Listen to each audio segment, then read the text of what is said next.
자, 그러면 이제 절차를 한번 보자. 공사는 착공하고 준공하고 그 사이에 시공 과정이 있지, 그렇지? 네. 자, 공사비를 보면 착공할 때 성금을 주지. 그게 제 11조에 들어있어.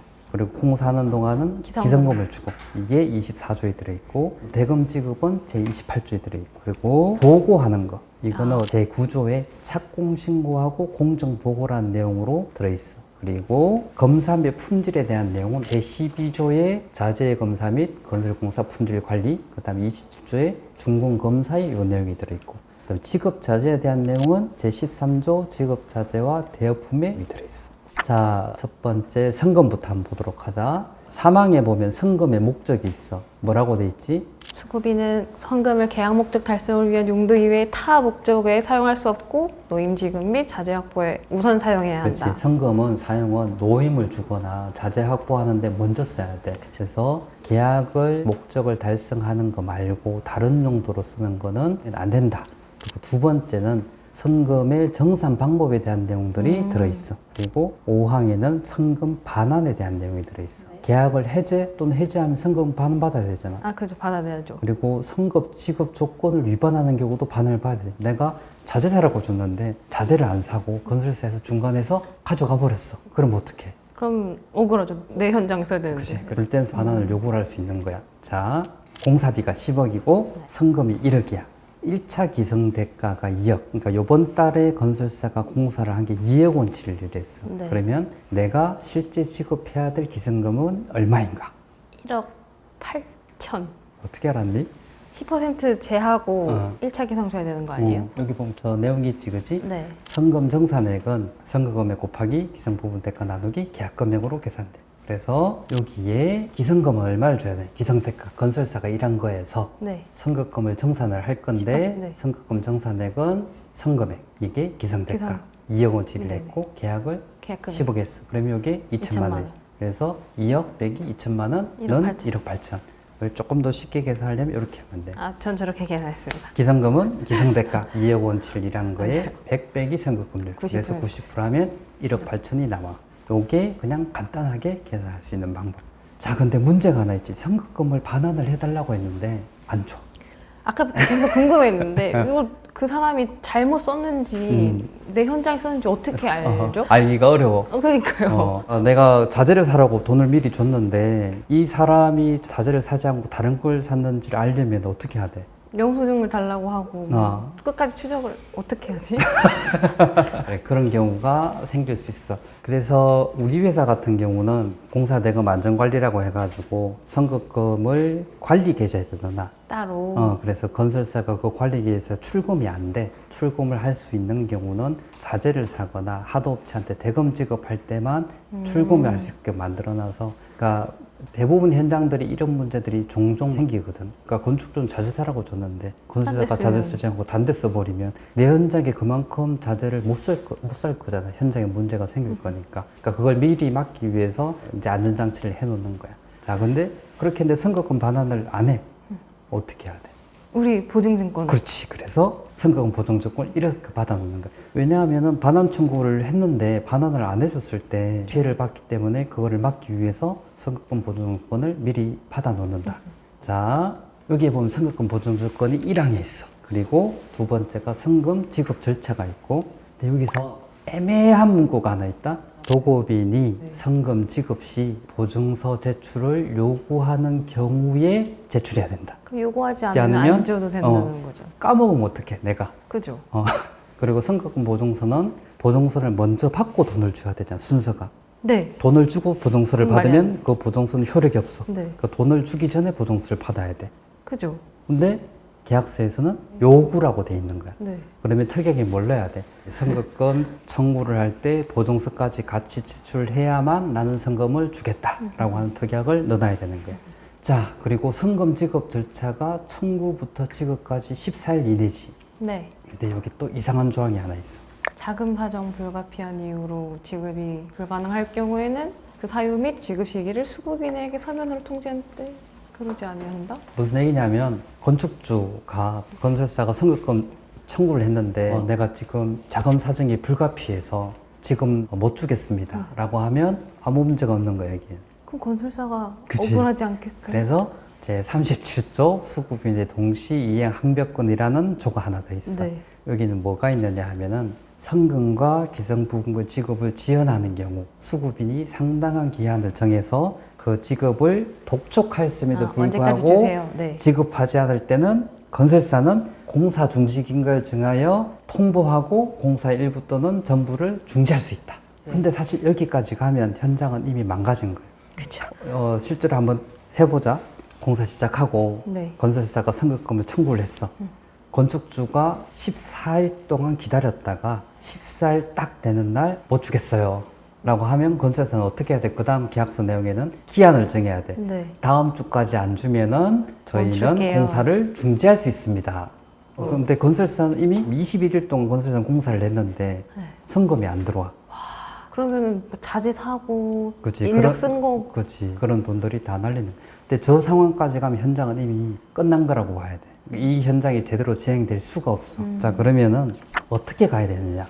자, 건설사가 선급금 청구할 때 선급금 청구서와 선급금 보증증권을 건축주한테 줘. 네. 그리고 성금을 지급하지. 계약상으로는 14일 이내에 지급이라고 돼 있지만 적시 주는 게 제일 좋아. 네. 응? 이런 데서 신뢰가 하나씩 쌓이는 거야. 건설사가 처음에 공사 시작하면 선급금 청구를 하고 돈을 달라고 했는데 안 줘, 14일 동안. 그럼 건설사는 무슨 생각해야 돼? 다음 기성금도 안 주겠는데 뭐 이런 생각이겠죠. 내가 일을 하고 돈을 제대로 받을 수 있을까라는 의심부터 하고 먼저 확인을 하는 거야. 건축주가 제대로 하는지. 그리고 나서 나는 하는 거야. 그러지 않으면 돈은 투입을 하고 공사비는 못 받을 수가 있기 때문에 그래서 안전장치를 건설사도 해야 되는 거지. 이 상태가 되면 공사가 제대로 안 되는 거예요. 그래서 청구 오면 바로 지급하는 게 공사가 잘 되는 길이에요. 그래서 믿고 해야 되는 거예요. 자, 이렇게 되면 건설사는 어떻게 해야 돼? 성금을 노임하고 자재 확보한 데 써야 되고 건축주는 기성금 청구했을 때 지급할 때 공제해서 성금 하는 공제하고 집. 요게 정상적인 방법. 계약서에 있는 그 기간은 최후의 보루로 남겨놓은 거지. 마지노선 같은 마지노선인 거지. 그 전에 돈을 줄 게 있으면 바로 하고 건설사도 건물의 품질이 더 좋게 나오고 있으면 더 하고 그렇게 해서 서로 신뢰를 쌓아가면서 공사를 해야 되는 거지. 그래서 공사를 할 때 건설사만 공사를 잘한다고 되는 게 아니고 건축주도 건축주의 책임을 해야만 건물이 잘 지어질 수 있어. 자, 그리고 두 번째 기성금. 드디어. 자, 요 내용을 정리를 쭉 해보면 기성검사 요청을 건설사가 해. 네. 그리고 건축주는 지체 없이 검사를 해야 돼. 만약에 검사를 하지 않고 검사를 하더라도 14일 이내 통지를 안 하면 기성은 합격한 걸로 보기 때문에 건설사는 기성금 지급을 요청할 수 있어. 네네. 자, 여기에서도 계약대로 그대로 하면 어떤 일이 생길까? 기성검사 요청을 했어. 네. 지난달 한 달 동안 일한 거지. 네. 기성검사를 해. 그런데 기성검사 통지를 14일 때 딱 줘. 그럼 14일 일단 밀렸네요. 네. 그리고 기성금 지급을 그로부터 14일 뒤에 줘. 그럼 한 달이 밀린 거예요? 한 달이 밀린 거야. 그럼 건설사가 돈이 있겠어 없겠어? 없죠. 그러면 하도업체가 현장 돌아서 일을 할까?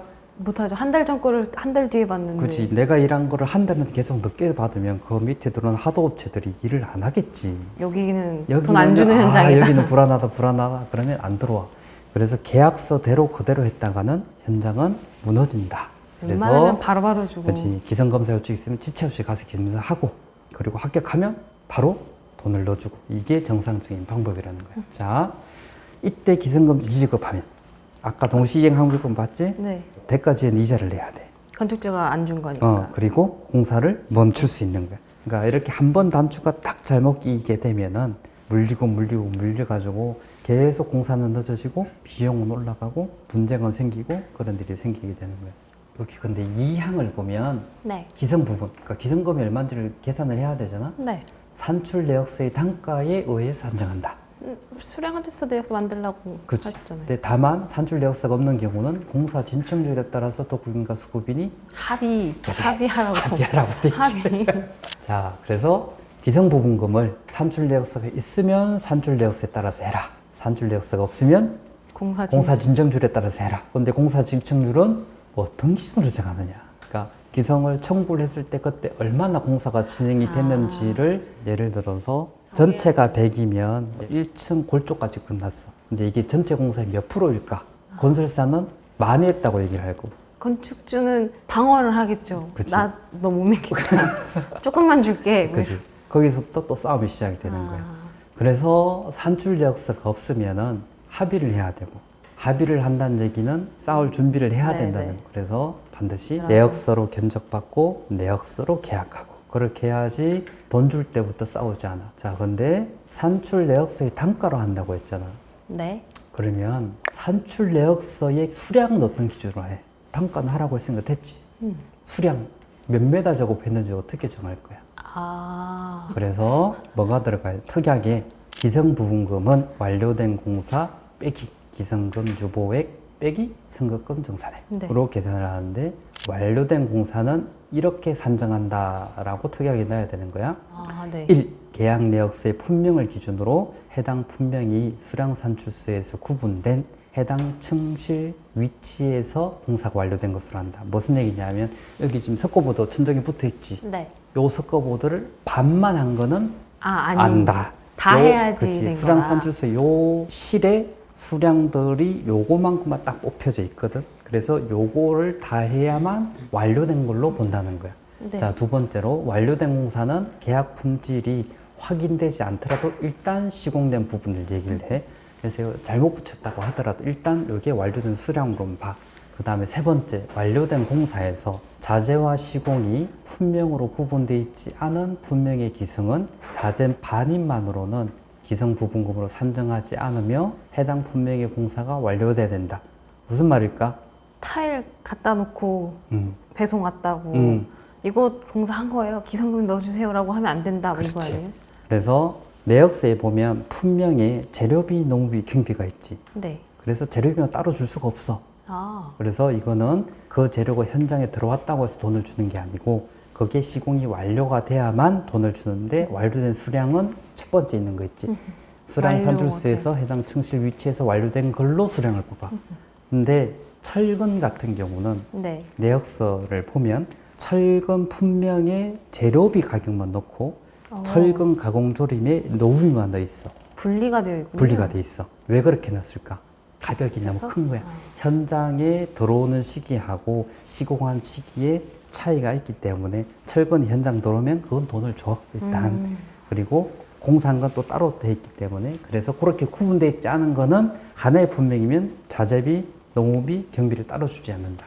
자, 네 번째, 수량이 일식으로 된 품명은 해당 품명의 공사가 완료된 경우에 청구하거나 네. 공사 진행률에 따라서 수량에 반영해서 산정한다.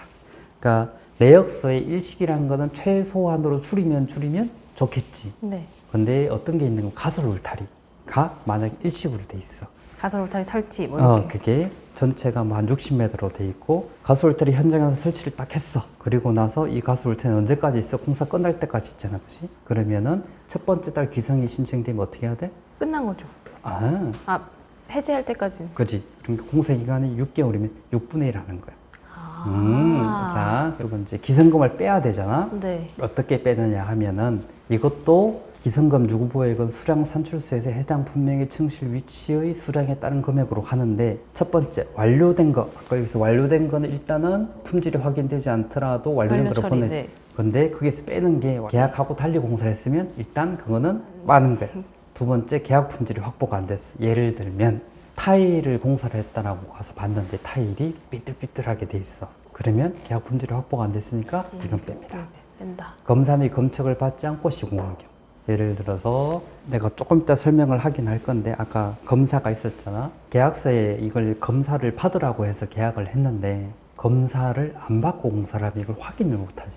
기초공사나 뭐 그치? 지하공사 아니면 이런 거. 철근 배건하고 콘크리트 타설하거나 물 안에 있는 거거나 뚜껑 덮으면 못 보는 거나 이런 것들은 실제 안에 어떻게 되는지 모르니까, 그래서 그런 것들은 검사나 검측을 받고 하라고 하거든. 근데 그걸 안 받고 그냥 덮어버렸어. 그러면 그 돈 못 그치? 준다. 그럴 때는 못 준다.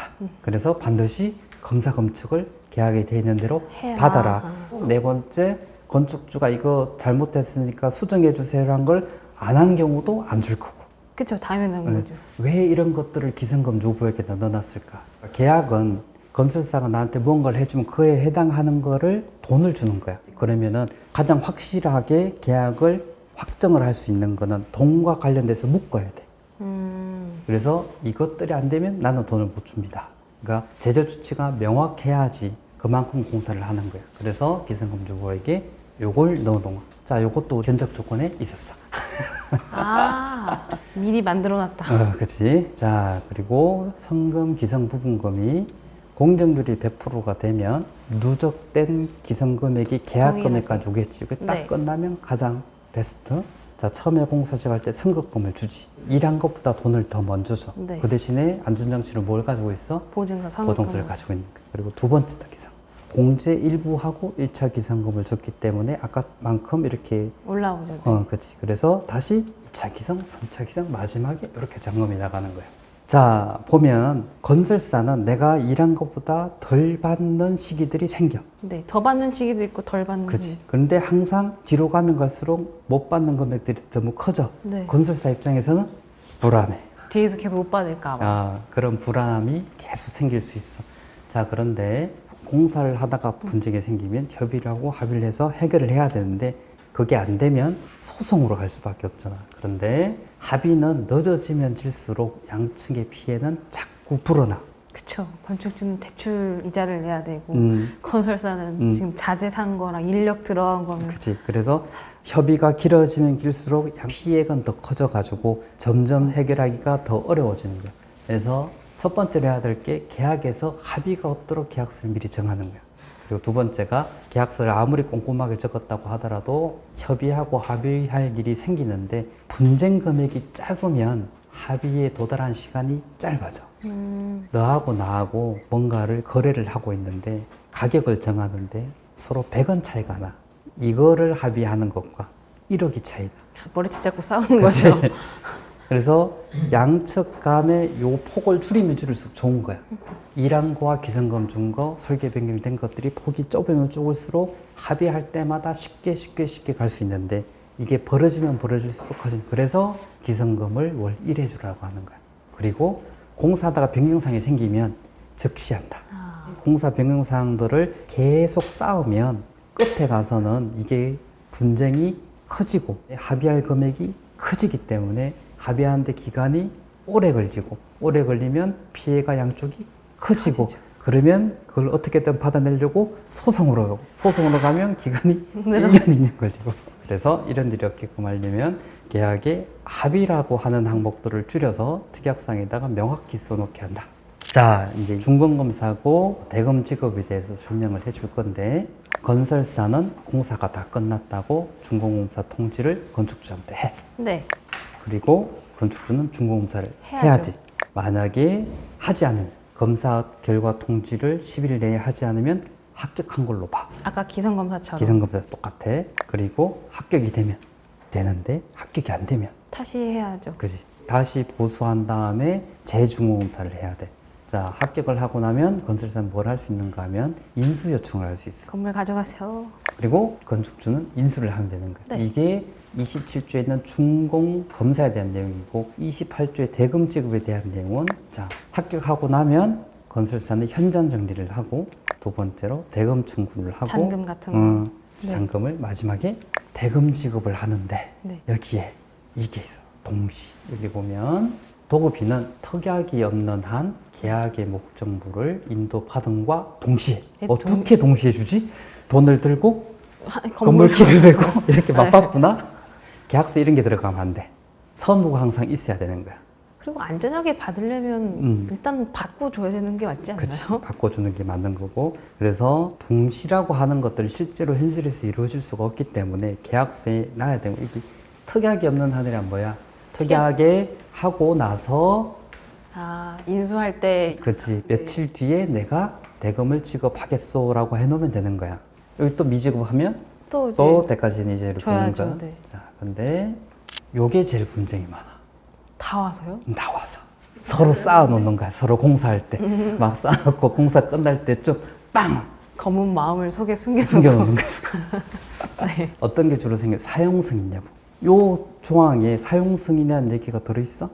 아니요, 준공검사 얘기만 들어요. 어. 근데 중요한 건 응. 준공검사랑 사용 승인은 다르잖아요. 사용 승인은 지자체에다가 네. 착공했을 때 냈던 도면대로 공사를 했으니까 쓰게 해주세요라고 하는 사용 승인인 거고 준공검사는 그거하고 전혀 관계가 없는 거야. 그냥 둘만의 검사인 둘만의 계약상의 검사인 거야. 이게 두 개가 같지 않아. 근데 이 계약 내용 안에 사용 승인의 얘기가 없어. 그럼 그래- 사용 승인 없이 건물 그대로 이게 갈 수 있는 거야. 난 그 건물 지었는데 쓸 수가 없는 경우도 생길 수 있는 거지. 뭐 이런. 여기까지 쭉 가버리네. 네. 자, 그리고 중공검사를 건설사가 요청을 했는데 건축주가 중공검사를 차일피일 미뤄요. 아니, 미루지 않아. 검사를 해. 네. 불합격을 계속 줘. 이유가 있겠지만 계속 불합격을 해. 네. 1층 가서 딱 보고 천정 잘못됐는데 불합격. 다시 하고 오세요. 천정 다시 하고 왔는데 2층 올라가서 2층 이거 잘못된 불합격. 이런 경우가 계속 생기게 돼. 그러면 이게 건축주를 갉아먹는 거야. 왜 갉아먹느냐 하면은 잔금을 아직 안 줬잖아. 네네. 근데 준공공사 단계에 와서 이미 공사는 다 끝난 거야. 마감공사하고 있는 하도업체들은 돈을 못 받은 상태로 준공검사 할 때 보수사항이 나오면 와서 보수를 해야 돼. 그런데 돈을 한 푼도 못 받았어. 네. 불러서 올까? 안 오죠. 그럼 계속 늦어지는 거야. 그리고 여기에 또 중요한 게 정산이라는 내용이 없어. 정산이라고 하면 공사하다가 변경된 것들이 있을 수 있을 거고 이런 것들이 정확히 계약이 없어. 그리고 동시라는 것도 문제가 돼. 자, 이거를 해결은 해야지. 또 특약 만들어야 되겠죠? 그러니까 특이하게 내야 되겠지. 어떻게 들어가나? 첫 번째, 사용 승인하고 현장 정리하고 준공 청소를 마치고 준공 검사를 신청해라. 일단 건물은 써도 되게 허락을 받고 사용 승인까지 끝나고 나서 준공 검사를 신청을 해라. 그래서 건설사 제출 서류에 특약에다가 준공 검사를 통지를 할 때는 사용 승인 필증을 같이 하시오. 건축물 유지 관리 보고서를 내시오. 잉여 자재 목록을 내시오. 협력업체 연락처까지 내시오. 검사서 이렇게 의뢰할 때 검사를 줄 때? 요청을 합니다라고 할 때 첨부 서류로 이걸 다 챙겨서 하면 그때 중공검사를 하겠다. 자, 그리고 나면 정산을 해야 해야죠. 되겠지. 중공검사를 싹 하고 나서 빠져 있는 거거나 잘못한 거는 또 빼거나 해야지. 그리고 이제 인수인계 할 때 어떻게 해야 돼? 정산을 다 하고 나서 우리가 얼마 계약상까지 다 정리를 했어. 그리고 나면 이제 인수인계를 할 때 건설사는 뭘 줘야 되는가 하면 하자보증서. 당연히 줘야죠. 아까 계약서 건드리면 하자보증서 얘기 없었지, 그지? 네. 중공만 얘기인데. 네. 그러니까 하자보증서하고 건축물 열쇠까지 같이 인수인계서에 주면 잔금을 주겠다. 요 프로세스를 딱 만들어 놓으면 싸울 일들을 많이 줄일 수 있는 거야. 그럼 건물도 쓸 수 있고 음, 건물 열쇠도 받았으니 이제 돈을 준다. 그렇지. 이 과정을 하는데 사실 공사할 때 아까 준공검사할 때 그런 문제들이 생길 수 있다고 했잖아. 건축주 계속 준공검사를 지연시키는. 건축주 입장에서는 억하심정이 있으니까 그렇게 할 수는 있을 거라고 생각을 하는데 그게 본인에게 더 마이너스가 돼. 그럼 정산도 안 되고 설계 변경도 안 되고 뒷단이 그냥 다 망가지는 거야. 그러면 준공보수 예치금 특약을 하나 걸어 놓으면 도움이 돼. 뭐냐 하면 준공보수에 시일이 걸려. 예를 들어서 내가 외장 자재를 외국에서 수입하는 걸로 했어. 해외에서 수입해서 들어오면 한 달, 두 달 걸릴 거야. 그러면 그 자재 들어와서 공사를 해야만 준공검사를 합격을 받을 수 있으니까 건설사는 몇 달 동안 돈을 기다려야 못 받고 하도업체도 돈을 못 주고 중간중간에 보수사항들은 하나도 처리가 안 되고 현장은 망가지기 시작하고 그래서 보수에 필요한 금액을 건축자한테 예치를 하고 그러니까 공제를 하고 잔금을 받아서 그 잔금으로 하도업체들에게 돈을 줘가면서 하자보수를 시키는 거야. 그래서 잔금할 때 중공보수 예치금을 제외하고 수령을 받고 그리고 중공보수 완료 후는 이 잔금을 지급한다. 요 조항이 들어있으면 아까 그런 문제가 생기는 거를 많이 줄일 수 있는 거야. 자, 그리고 정산. 자, 특이하게 계약 금액에서 내가 이미 지급한 금액 뺀 게 정산금. 근데 여기서 빼야 될 게 있어. 중공검사를 했는데 시공이 안 된 거 있어. 그건 당연히 빼야죠. 그치. 그리고 빼야 될 게 지체잔금. 공사를 늦게 끝냈으니까 지체잔금을 또 빼야 되지. 네. 근데 내가 돈을 늦게 준 게 있으면 대가 지원 더해서. 이자를 줘야 되지. 자, 요게 이 준공검사와 잔금 지급 프로세스 안에 중간에 들어가 줘야 되는 거야. 근데 여기서 문제가 나요. 계약금에서 빼야 되는데 네. 이 계약금이란 건 뭐야? 중간중간에 설계 변경이 바뀌죠. 할 때마다 계약 변경을 계속 해왔어. 그럼 계약 금액에 대해서는 문제가 없지 바로 처리가 되겠지. 근데 설계 변경된 것들을 계약 변경을 안 해놨어. 앞에서? 앞에서. 그럼 여기서 계속 서로 계산기 두들기고 그치. 비교하고 돈 더 주세요. 아니 나 못 줘. 이 과정을 지리하게 겪어야 되는 거야. 네. 그게 안 되면 어떻게 건설사들은 유치권행사 해버리는 거야. 그래서 자, 그리고 여기 지체상금은 뭐야? 계약한 기간보다 공사가 늦게 끝났을 경우에 지체 상금들만큼 건설사가 보상을 하는 거죠. 네. 근데 이게 있으려면 뭐가 있어야 돼?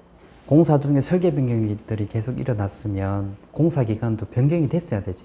아, 같이, 네. 그지. 그래서 공사를 하다가 설계 변경으로 인해서 계약 금액이 바뀌고 그거에 맞춰서 공사 기간도 변경을 차근차근 잘 해왔으면은 정산할 때 뭐만 하면 되는가 하면은 내가 안 준 금액이 얼마고 준공세 안 한 금액이 얼마인지만 그냥 계산하고 정산을 처리하면 되는데 지체 상금에 하려면 공사 기간이 차근차근 다 변경이 됐어야 되잖아. 근데 안 됐으면 이것도 협의를 해야 되는 거야. 그러니까 요 두 개는 어디에 들어있느냐 하면 계약서의 변경에 들어있어. 그거는 이만큼의 얘기이기 때문에 내가 다음에 설명을 해줄게. 그래서 준공검사와 대급직업에 대한 절차들을 이렇게 만들어 놔야지 건설사도 일하고 돈 못 받는 경우를 막을 수 있고, 그 다음에 인수인계 절차를 동시가 아니고 선후를 만들어 놔야지 딱딱 일을 끝내서 여기 잔금지급까지 가서 인수인계까지 깔끔하게 끝낼 수가 있어. 진짜 이 계약서 조항이 저를 압박하기도 하지만 상대를 압박하기도 하고 그치. 너 이렇게 해야 해? 그치. 라고 안내도 해주기도 하네요. 그래서 계약서는 서로 간에 지킬 약속인 거야. 그래서 계약서가 명확하면 할수록 서로 간에 지키는 것도 명확하게 할 수 있어. 자, 지금까지 11조, 24조, 28조 요거를 본 거야. 그지? 네. 이제 요거가 절차 부분에서 남아 있는데, 자, 착공신고와 공정보고서. 앞쪽에 있는 게 착공신고 보고, 뒤쪽에 있는 게 월간 공정보고. 자, 착공신고 보고를 보면 수급인 건설사는 다음 각 호의 서류가 포함된 착공신고서를 건축주에게 제출해야 돼.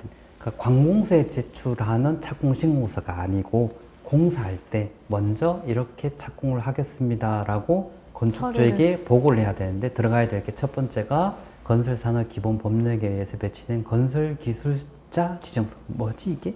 현장 소장님? 그치, 현장 대리인인 거야. 네. 현장 도린을 누구를 정하겠다라고 지정을 해서 서류를 줘야 되고, 두 번째가 예정공정표. 계약 맞아. 서류 안에 갑지에 공사 착공일과 준공일이 명기가 돼 있잖아. 아, 네. 시작과 끝일이 돼 있는데 그 중간에 어떻게 할 거냐, 언제 골조를 끝내고 언제 창을 붙이고 언제 뭘 할 건지가 이제 예정공정 그거를 넣으라는 거고, 세 번째 공사비 산출약서. 근데 이건 우리 만들어서 이미 다 만들었으면 아무 문제가 없는데, 네. 아까 기성할 때 뭐라고 돼 있었어? 없으면 공사 진척률을 하라고 했지. 네. 근데 계약서에는 하라고 돼 있단 말이야. 무슨 논리? 이거 쓰면 되는 그렇지. 거죠. 근데 여기서 문제가 하나 있어. 이미 계약 금액 다 정하고 공사가 시작될 때 내역서를 주는 거야, 건축주한테. 네. 이 내역서가 제대로 된 내역서일까? 견적서랑 비슷한 거, 또 동일한 거면 문제 없는 거 아니에요? 아니, 이미 견적서 할 때 만들어져 있으면 이걸 안 내도 돼. 네. 그래서 계약 체결지에 내역서가 있으면 안 해도 된다고 하는데, 네. 저 조건은 뭐냐 하면 계약할 때 그냥 평당 얼마로 했든지 금액만 정하고 계약을 하고 난 다음에 계약서 상으로는 내역서를 내라고 돼 있는 거야. 근데 이 내역서를 건설사가 낼까? 내더라도 제대로 낼까? 평당을 했으니까 제대로 안 돼 그렇지. 있겠죠. 이렇게 둥둥둥 뭉쳐서 네네. 하거나 디테일하게 안 하거나, 공사할 때 변경사항이 있을 때 본인들에게 유리하게 내역서를 만들거나, 공사비를 일찍 많이 받기 위해서 앞쪽 공사에다가 가격을 높게 쓰고 뒤쪽 마감에 대한 금액을 낮게 쓰는 것도 있을 수가 있고, 여러 가지가 있을 수 있단 말이야. 처음부터 견적할 때 내역서 만들고 네. 그걸로 계약하고 그걸로 하면 상관이 기성하고 없지만. 아무 문제도 없는데 이렇게 돼 있으면 안 된다는 거지. 자, 그리고 네 번째가 공정별 인력 및 장비 투입 계획서를 제출하게 돼 있어. 근데 사실 표준도급 계약서 중에서 건축주가 반드시 받아야 되는 성과가 분명히 들어있지만 잘 워킹을 안 하는 게 요 내용이야. 공정별 인력 및 장비 투입 계획서는 사실 별 효과가 없어. 중소형 현장들은 이게 있어도 그만이고 없어도 그만이고 형식적으로 제출을 할 거기 때문에 또 이거를 냈든지 안 냈든지 크게 관계가 없어. 그래서 받아야 될 거는 현장 대리인, 그 다음에 예정공정표, 산출 내역서. 요거는 꼭 받아야 된다. 그런데 안 내면 어떡할 거냐? 아까 돈하고 묶으라고 했지. 네. 그래서 특약상에 뭘 넣어야 되는가 하면은 성금 청구 시 제11조 1항의 성금 보증서와 9조 1항의 착공신고서를 제출해야 된다. 전제 조건을 붙여놓는 거야. 아, 선금 청구할 때 이걸 같이 묶어서 내면은 네, 내가 네. 성금을 줄게. 그래서 선수를 만들라고 한 얘기가 앞에 뭘 해야지만 그 다음 이걸 해주겠다. 그것도 돈이랑 엮어서. 그치.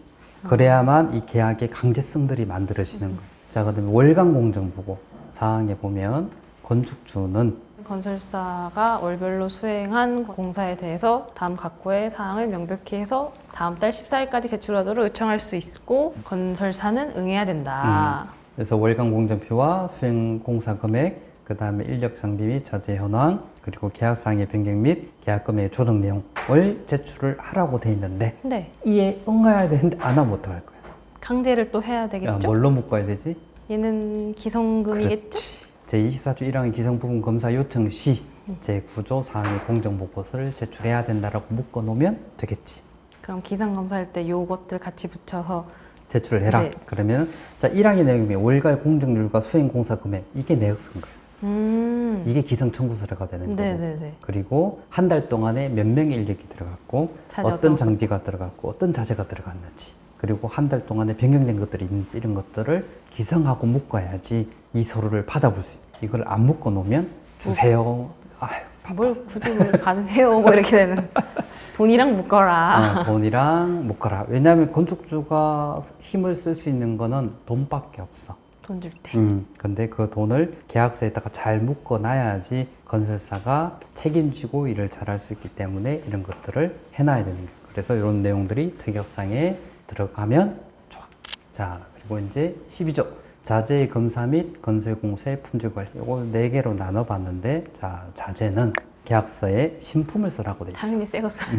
그리고 설계도서에 명기된 거는 설계도서를 따르라고 돼 있고, 설계도서에 명기되지 않은 거는 표준품 또는 상당이라고 돼 있지. 그에 준하는 왜 이게 있을까? 표준품이면 다 케이스에 있는 거 아니야? 모든 자재에 대해서 케이스 기준이 있지를 않아. 없는 것도 있으니까. 없는 자재들도 있으니까 케이스에 상당한 재료를 써라. 그리고 무조건 케이스를 써지 않더라고 하더라도 케이스의 품질에 상당하면 써도 된다. 자, 자재 검사는 건축주는 자재 검사를 요구할 수 있어. 현장에 자재가 들어오면 그 자재에 대해서 내가 검사를 요구할 수 있어. 현장에 철근이 들어왔는데 얘의 인장 강도가 맞는지 내가 갑자기 궁금해져가지고 건설사한테 이 철근을 하나 딱 뽑아가지고 공직 품질 검사 기관에다 맡겨가지고 인장 강도를 측정해서 오케이 되면 내가 하겠다라고 할 수도 있다는 거야.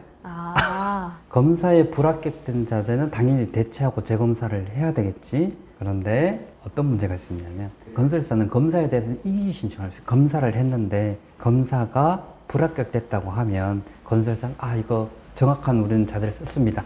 재검사해 주세요. 네. 라고 하면 이때 건설사는 검사 또는 재검사로 인한 계약기간 연장을 할 수가 없어. 왜냐하면 자재검사를 요구할 수 있고 건축주는 그걸로 인해서 계약기간 연장이 되면은 어떤 것도 요구를 못 하겠지.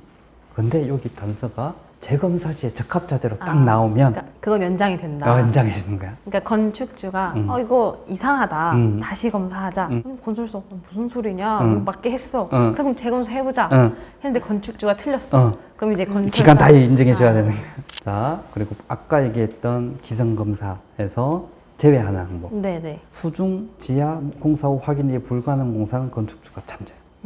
단 건축주가 동의하고 사진이나 영상 촬영해서 제출하는 걸로 오케이 하는 걸로 하면 돼. 그리고 건설사는 그래도 건축주한테 입회 요청을 할 수가 있어. 혹시 모르니 너 와야 돼. 이렇게 하는 거군요. 자, 최악의 케이스가 어떤 게 있을 수 있을까? 예를 들어서 건설사가 건축주한테 내일 지하에 공사가 있어가지고 건축주가 와서 확인을 해주세요라고 구두로 얘기를 했는데 건축주가 괜찮아요. 내가 당신 믿으니까 그냥 해주세요라고 하고 지나가 버렸어. 근데 기성검사할 때 건축주가 이거 계약서에 검사라고 돼 있는데 당신 안 했으니 나 이거 기성 못 주겠어. 지하 공사인데 심지어. 뜯을 수가 없잖아. 네. 그럼 어떻게 해야 돼? 이런 일이 안 생기려고 하려면 문서로 만들어야 돼. 이거는 건설사만 해당되는 게 아니고 건축주도 해당이 돼. 그래서 서로 상호간에 왔다 갔다 문서는 계약의 효력을 가진다라고 계약 문서 정의에 돼 있지. 그래서 계약 공사라는 과정에 서로의 요구 사항들이나 의견들 이런 것들은 문서로 다 남겨놓고 해야 돼. 그래서 카톡을 쓰면 안 돼. 카톡에 파일 첨부한 거는 날아가잖아. 네. 시간 지나면. 네. 그래서 문서로서 계속 남겨놔야 돼. 자, 그러면 자재 검사 요구를 다 시킬 수 있느냐? 그건 또 아닌가 보죠. 만약에 내가 아주 나쁜 건축주야. 현장에 철근이 들어와. 자재 검사해 주세요. 네, 할 수는 있죠. 할 수는 있지. 그리고 창 들어올 때 검사해 주세요. 그럼 공사가 제대로 안 될 거잖아, 그지? 그래서 여기 품질 관리, 품질 검사 비용이라는 항목이 있어. 무슨 내용이냐면 품질 검사에 들어간 비용을 공사비에 넣어줘야 돼. 아, 애초에 시작할 때부터. 안 넣어주면 안 돼. 아, 자재를 설계도서에 명기한 건 설계도서로 하라고 했고, 설계도서에 명기되지 않은 거는 케이스나 상담본을 쓰라고 했는데, 설계도서에 정확하게 각각의 자재들의 제조 제품명을 다 쓰지 않잖아. 네, 그래서 우리가 뭐가 필요했지? 자재 사용. 자재 사용서를 따로 만들어서 계약서에 첨부를 하고 있지. 그래서 자재에 대한 그런 리스크를 줄이기 위해서 자재 사용서를 따로 만들어서 첨부를 하고, 도면과 자재 사용서가 다른 경우는 자재 사용서가 우선으로 한 특약이 들어가고, 내역서에 비용 추가를 해줘야 돼. 공사비 반영하라. 검사를 할 거면. 그렇다고 막 진짜 무단으로 남발하면 안 되겠네요. 막. 지금까지 계약서를 쭉 들어보면 서로 죽이려고 하면 죽일 계약대로 수 다 있어요. 죽일 수 있는 거야. 그래서 계약이 계약대로 진행됐다고 해서 공사가 잘 끝나는 게 아니야. 계약은 그냥 최후의 보루로 그냥 만들어 놓은 것 뿐인 거지. 공사를 하면 서로 도와줘야 돼. 빠릿빠릿해야 돼요. 빨리 해주고 빨리. 그렇게 해서 공사가 착착착착 진행되면 뒤에 정산해서 준공할 때 그냥 스무스하게. 근데 그런 것들을 미루면 준공할 때 그게 다 터진다는 거고, 작은 것들이 서로 합의가 안 돼서 미뤄지는 거야. 네. 왜 작은 것들이 합의가 안 돼 있지? 합의를 하라고 돼 있으니까 계약서에. 네. 뭐 할 때마다 합의해라. 그렇게 하는 계약서 이건 이렇게 하고 이건 이렇게 하고 하는 것들이 다 정해져 있고, 이런 것들이 각 시기마다 다 맞춰서 하면 공사 끝날 때도 그냥 깔끔하게 끝나죠. 키 보정서 딱 주고, 예, 다음날 수고했습니다. 돈을 딱 넣어주고 끝. 그래서 계약은 서로 믿을 수 있는 근거를 남겨놓는 거고, 혹시나 건설사가 계약을 위반해서 하더라도 최후의 방패막이가 있다는 거지. 그러니까 나는 나의 선의를 보여줘도 되는 거야. 자, 이제 직업자재와 대여품에 대해서 알아보자. 직업자재가 뭐지? 건축주가 별도로 따로 사서 현장에 주는 자재. 그래서 건축주는 직업자재를 적기에 인도해야 돼. 건설사가 며칠 날 필요합니다 라고 하면 딱 맞춰서 딱 갖다 줘요. 그리고 인도 장소는 현장.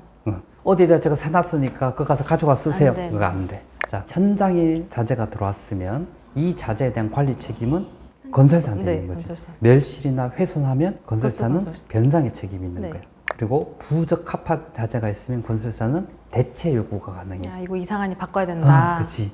그리고 자재가 지연이 되면 적기가 아니면 승인을 얻어서 건설사가 대체로 사용할 수 있어.